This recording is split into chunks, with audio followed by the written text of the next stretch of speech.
महाराष्ट्र के राज्यपाल और तमिलनाडु के वरिष्ठ नेता सीपी राधाकृष्णन को एनडीए ने उपराष्ट्रपति पद का उम्मीदवार बना दिया है। नई दिल्ली में पार्लियामेंट्री बोर्ड की मीटिंग के बाद बीजेपी अध्यक्ष जेपी नड्डा ने राधाकृष्णन की उम्मीदवारी का ऐलान किया।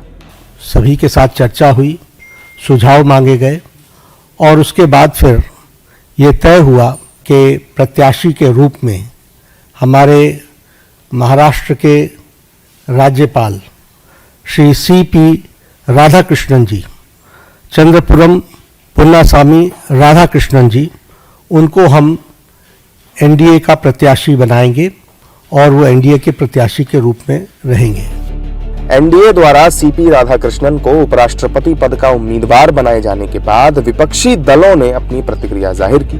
उपराष्ट्रपति के चुनाव को विपक्षी एकता के लिए बड़ी परीक्षा माना जा रहा है। इसके लिए तो आपको प्रतीक्षा करनी पड़ेगी 21 अगस्त तक, कौन चुनाव होगा, क्या होगा। पर एक चिंता मुझे जरूर है कि मोदी जी नहीं, मैं इस सदन का सदस्य था, वाइस प्रेसिडेंट के लिए एक पश्चिम बंगाल के गवर्नर होते थे धनखड़ जी, उनको ले आए थे। अभी तो 5 साल पूरे नहीं हुए, उन्होंने कैसे, क्यों चुनाव दोबारा हो रहा है? हमारी पार्टी क्यों सपोर्ट करे, ये क्या सवाल है क्या? सीपी राधाकृष्णन जी महाराष्ट्र के जरूर राज्यपाल है। 1 साल से वो महाराष्ट्र की गवर्नर की कमान संभाल रहे हैं। बहुत ही बैलेंस पर्सनालिटी है।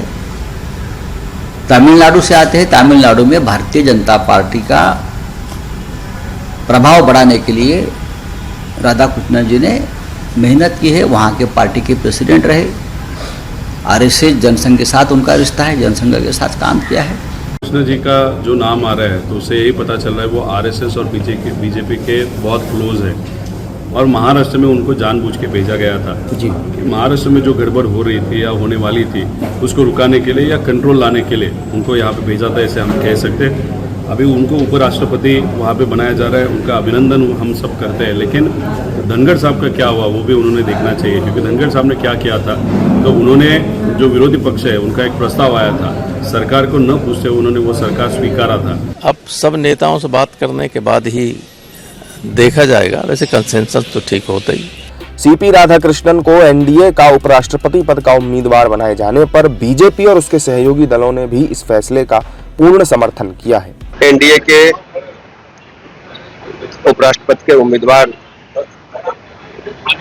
आदरणीय राधाकृष्णन जी को बहुत बहुत शुभकामनाएं देता हूं। माननीय प्रधानमंत्री नरेंद्र मोदी जी का और अपने नेतृत्व का हृदय की गहराइयों से आभार प्रकट करता हूं। एक बहुत सुयोग्य प्रत्याशी उपराष्ट्रपति पद के लिए आप सबने दिया है।